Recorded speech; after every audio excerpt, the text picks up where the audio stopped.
everyone. Welcome to Dr. Gail GoodReads. I'm Dr. Gail Dawson, and the book I'd like to share today is called Heretic, Jesus Christ and the Other Sons of God by Catherine Nixie. This book was published in 2024. This refreshing young British writer is an accomplished journalist who writes for The Economist, but has also contributed to other leading publications. She was brought up in a religious family. Before her parents married, her mother had been a nun, and her father had been a monk. She was indoctrinated into Christianity as a child, like many of us are. As she got older, she started to question the secular teachings of the church, like some of us do. And even though she eventually gave up practicing Catholicism, it had settled on her like dust, and she found that she still harbored a strong respect for the basic principles of the teachings of Jesus, just as many of us still do. Jesus was born at the height of the Roman Empire. The Romans worshipped a variety of pagan gods, but Jesus was a Jew, and they believed in one God, a God of justice, holiness, and unity. Jesus was a practicing Jew when he was preaching, and when he was crucified, he was still a Jew. When the news spread that he rose from the dead, however, the potential for an entirely new religion that conquered death was created.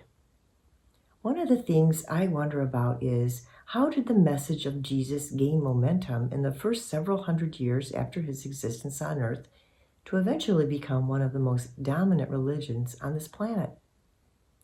Catholicism did take off, but it had a slow start. It depended on the work of the disciples to convince people to convert to this faith. This book tackles that part of Christian history. While reading this book, I was surprised to learn that Jesus had competition. There were many other prophets who claimed to be the Son of God, who performed miracles, and even claimed to raise individuals from the dead. People who wanted to convert to a more appealing religion had a choice between the different soothsayers and the prophets of the time. That's reflected in the title of the book, Heretic, which comes from the Greek word meaning I choose. Catholicism got a huge boost around 300 CE when the Roman Emperor Constantine converted and actively promoted Christianity. It gradually gained momentum as the Western world embraced it, and it's now one of the largest religions on earth. But the survival of this particular religion in its infancy was very likely to be influenced by the forces that give survival advantage to any other entity. It fulfilled a unique need at the time. It gave hope and comfort to those who felt disenfranchised, but it may have also been given an advantage by the politics, economics, and social trends of that era, and may have had an evolutionary advantage, and it is still going strong after 2,000 years. This book seems particularly appropriate to reflect on at this time. You see, recently, the Cardinals of the Catholic Church elected a new pope, Robert Prevost, Pope Leo XIV. This is the first time a pope from the United States has been elected. He's also unique in that he has spent the bigger part of his career working in Peru and has dual citizenship. He's known for his intellect, compassion, and dedication. He's affectionately been called the Pope of the Americas. This shows a willingness on the part of the Church to continue to evolve by investing in a forward-thinking leader that still promotes the original message of love and unity that defined Jesus.